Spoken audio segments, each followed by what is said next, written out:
Hello, hello, hello, and welcome back to the Candid Conversations podcast.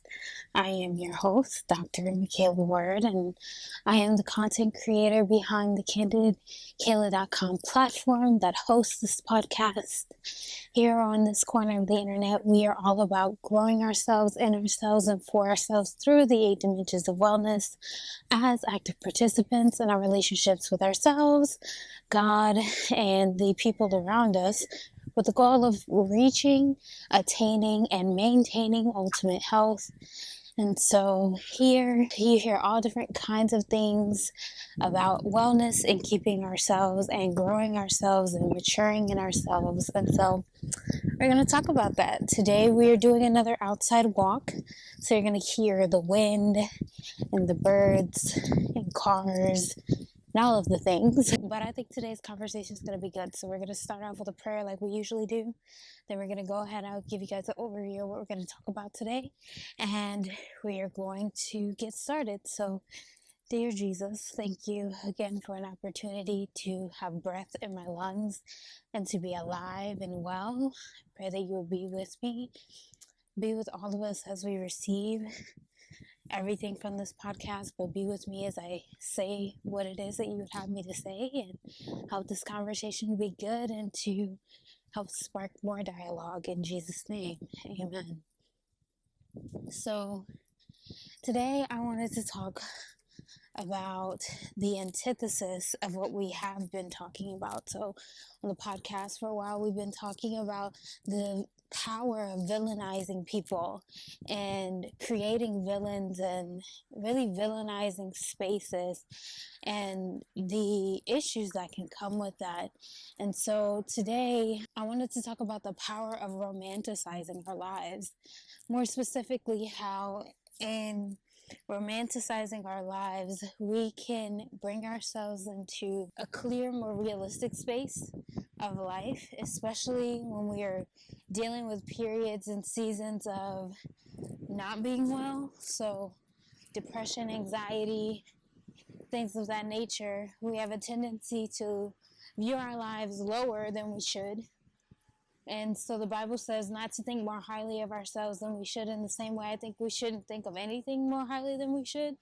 So understanding that, and there's power in romanticizing our life, but at the same time, be realistic.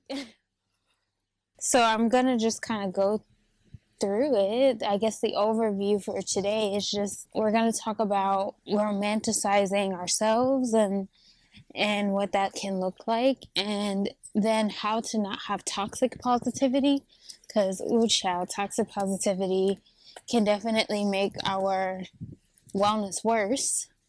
Then it's this unspoken expectation that we should always be perfect and everything should always be grand, and even when things are not okay, sometimes we can become delusional and not acknowledge the things that are not okay and acknowledge the fact that we're not okay, and that is definitely detrimental to our wellness as well. So having this nice balance between not having toxic positivity and not villainizing or seeing our lives as a mess or not put together in an unhealthy way, so that we can come up with this beautiful view and that we end up living the life that we always wanted to live. And I think deep down, instinctively, each and every one of us, so getting into it, deep down and getting to the heart and soul of who we are as individuals, all of us have a life that we would like to live, whether we acknowledge it or not. And that life looks different from person to person, but at the end of the day, I think every person innately wants love, life, and happiness. And maybe not happiness, but love, life, and contentment. It's just a basic human desire. And so to have those things and to achieve those things and to live well in those things, I think is a sign that you're healthy, right? And that doesn't mean that every area and every aspect is going to be healthy. But if you're experiencing love, life, and happiness in these isolated areas, well, then you're probably experiencing health in those isolated areas. And so we call these isolated areas our dimensions of wellness, where there are 8 basic fundamental ones. And I'm not going to list them all because I don't have a list on me, and I always miss one or two. But in our pursuit of these things, we know that there's like something, we have a view.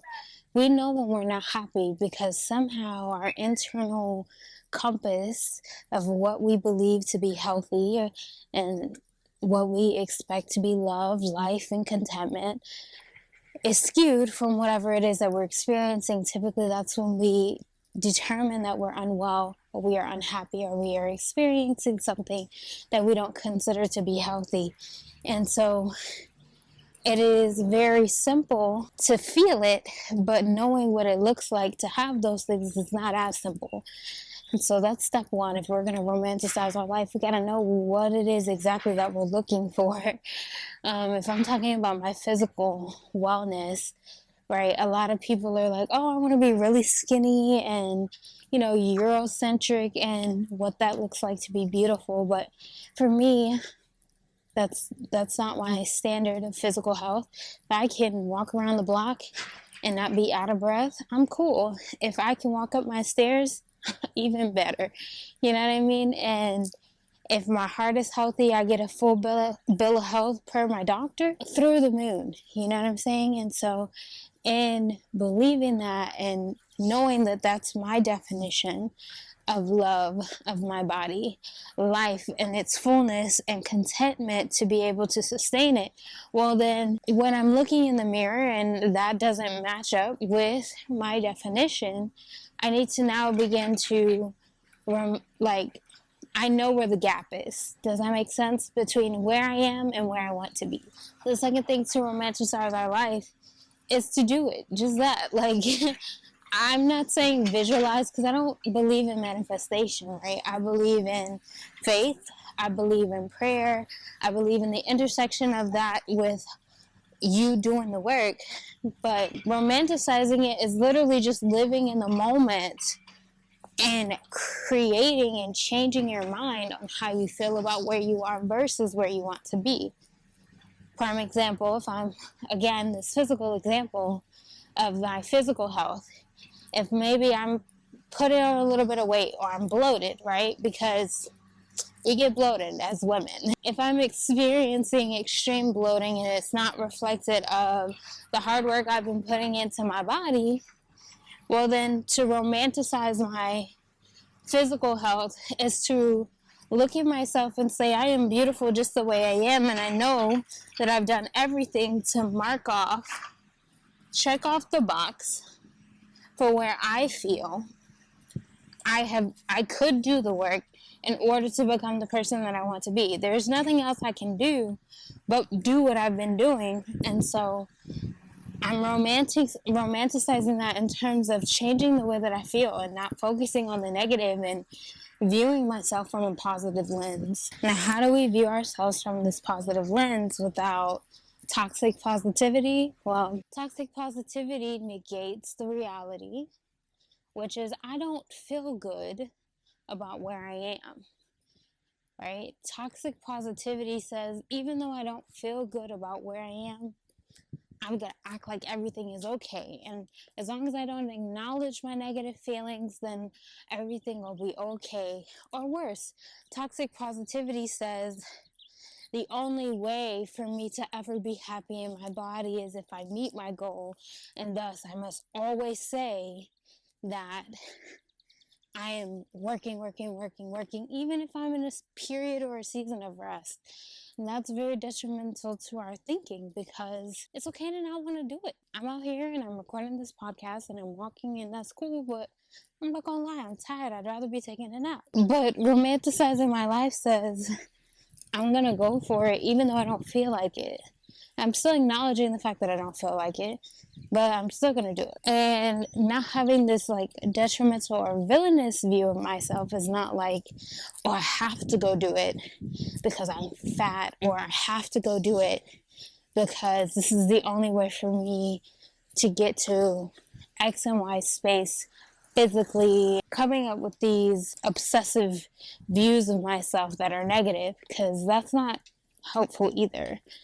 And so, I mean, this is a very basic example, but knowing what you want and then literally finding contentment with where you are as you're pursuing what you want. That's all healthy romanticism really is. I think in your relationships, right? Like when we talk about this word romantic, it usually comes out between non-platonic relationships between two people that want to be in, a romantic relationship. And this word romantic typically is like, well, all the feels, right? The feelings of like the bubbling in your stomach and like the butterflies and bubbling, I think it's the wrong word, but the butterflies in your stomach and getting excited and nervous and all the things. And why can't we have those same kind of emotions in our platonic relationships, in terms of like me and my girlfriend, right?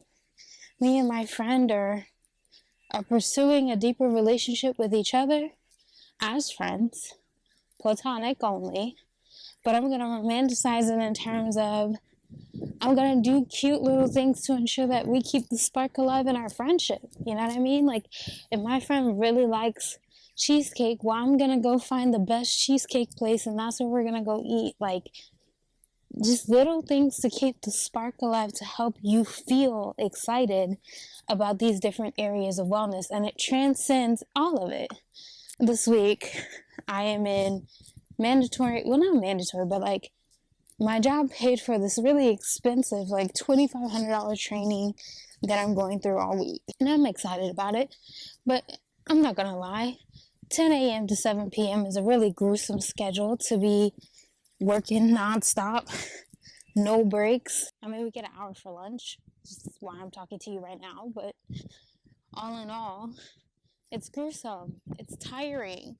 So to romanticize that, to change my mind on being tired about the training, I'm going to take a picture and I'm going to be grateful for the opportunity to undergo this expensive training that I couldn't have paid for myself, wouldn't have paid for myself, okay? To do something I've never done before. That's exhilarating. And if I get even a little more tired, I might post something online about it and encourage myself, or journal about it, and have these opportunities where you're like being grateful for the things that you have. But whatever it is, however you need to do it, romanticizing your life helps you feel like doing the work. I guess that's the point of today's podcast. It's not a very long podcast. It's not very revolutionary, but I figured it was worth adding to the conversation, because so often we get tired and it gets hard, and especially in those winter months when it's cold and the sun goes down early and all you want to do is sleep and hibernate. Like, sometimes you need to romanticize it. I saw an Instagram post and the lady was like, romanticize your life. Go get that coffee, girl. Go exercise at that fancy overpriced gym. And I'm not going to go that far, but it does help. Like, you ever watch those vlogs with those people and they look like they have the perfect cookie cutter lives, and they, wake up really early in the morning and they go to gym at 4 in the morning, and then they go and they get their Starbucks, and then they go to work and they have these awesome jobs and they edit all day or whatever it is that they do, right? And they are literally romanticizing their lives. I'm sure it's not half as glamorous as it looks. If it was, they wouldn't need the camera to pull it out. Like, they pull these cameras out to give you a curated view of what their work looks like. And there's nothing wrong with that, right? But like, understanding, especially if you're in that space of comparison and you feel like, oh, well, my life isn't as beautiful as so-and-so's life. Well, sweetheart, what you're seeing is a curated moment in time, or series of moments in time.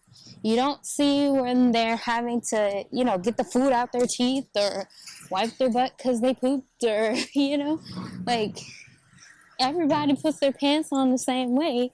It's just how are you gonna feel about putting yours on at the end of the day, or even in the beginning of the day, I guess.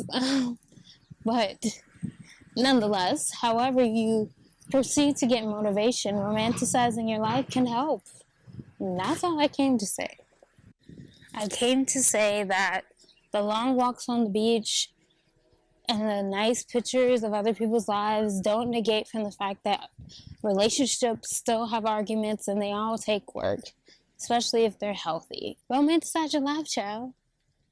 And even if that means, like, I know I get into the rabbit hole of, like, being super disciplined, like overly disciplined, have a tendency to get so consumed with saving money or so consumed with doing all the things that I feel like I have to be this boring, super rigid type A individual in order to be successful. And that's not true. You can romanticize your life and still be type A. You don't have to be rigid. But you can also find beauty in whatever space that you're in. But it's a choice. Furthermore, I think, especially in the age of, like, the Dave Ramseys and the Stephen Grahams of the world that tell you, like, you can't even buy the $5 coffee. I mean, put in a budget line. Yes, you're wasting money, but gosh, my happiness is more important. Like, I just want to have little pockets of life that I'm okay wasting money on. And that can be what it is for you or not what it is for you, but for me, I want to build a life that's long-standing. I think so many people are like, oh, well, it's just a season and I can buckle down and be really disciplined for a season, and then whenever I've reached my goal, I can go back to living the kind of life that I want to live. But I think so often we don't realize that we're creating habits. And so you saying you're going to be super disciplined and then up and deciding that you're going to no longer be disciplined, doesn't that mean that you're going backwards? Doesn't that mean that you are hindering yourself from really growing completely? I mean, like, I think about it in terms of people who want to pay off debt. I completely get it. You want to pay off debt, you get really, really aggressive about paying off your debt, and you don't go nowhere, you don't do anything, and you put all your extra money and then you finally pay it off. But then when you finally pay it off, did you put the tools in place so that you wouldn't go back into debt? Because you getting the $5 coffee now means that your budget is going to change. And you don't want to end up in a position where it changes and then you end up back where you started, which more often than not is what happens financially, physically, relationally. Like, this is how you create detrimental cycles.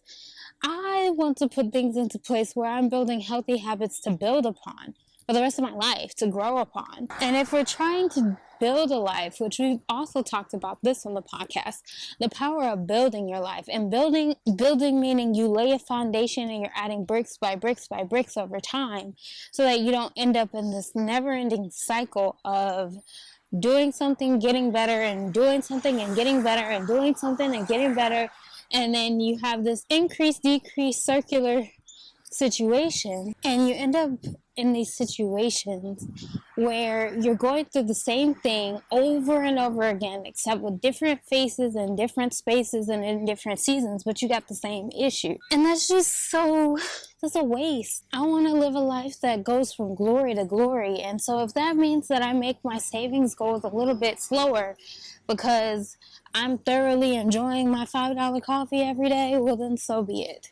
And that means, that doesn't mean that I'm going to be out here incurring debt because I'm making or buying a $5 coffee. But you understand what I'm saying. Within reason and responsibility, romanticizing your life sometimes does come at a cost. On a very basic level, it comes at the cost of just wanting to feel bad. Depression feels good. Like, sometimes I don't want to be the bigger person. I don't want to feel good. I want to be petty. But romanticizing your life says, I'm not going to do that. I'm going to be a good person today. I'm going to live a good life today. I'm going to smell the roses and enjoy the sunshine. Sunshine, on the other hand, romanticizing my life might mean that I gotta spend a little more money, and so be it. And obviously, there are free ways for you to romanticize your life, but you understand what I'm saying. Like, quality of life here is the goal. And yeah, that's all I wanted to say today is that if you're out there and you're not romanticizing your life and you don't feel like you're living a life that is worthy of you, like if you're not happy in the life that you're living, example, if you're in a job and you don't like that job, honey, try romanticizing that job. You might realize that it's the best thing for you. Or if you're not romanticizing your relationship and you feel like your relationship with your partner is boring, well then spice it up a little. I mean, we have the power to live whatever kind of life that we want to live, but building it requires a little bit of imagination. And if we're not adding feet to faith and intersecting our imagination with our reality, well, then the intention behind what we're doing is empty a lot of times.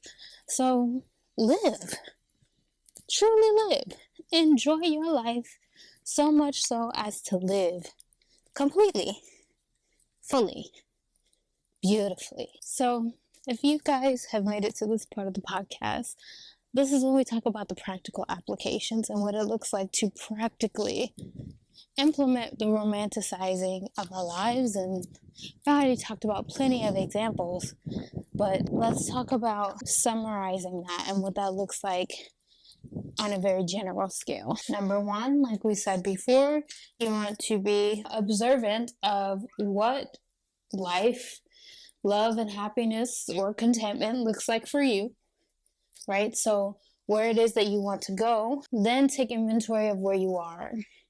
Now change your mind about how you feel about where you are. Be happy about where you are. And then ultimately be intentional about changing the things that you can change, right? Allow your imagination and your intentionality to intersect so that you can live the life that you've always wanted to live. So thank you guys so much for listening to this podcast. If you have not, connect with us on socials. And until next time, bye.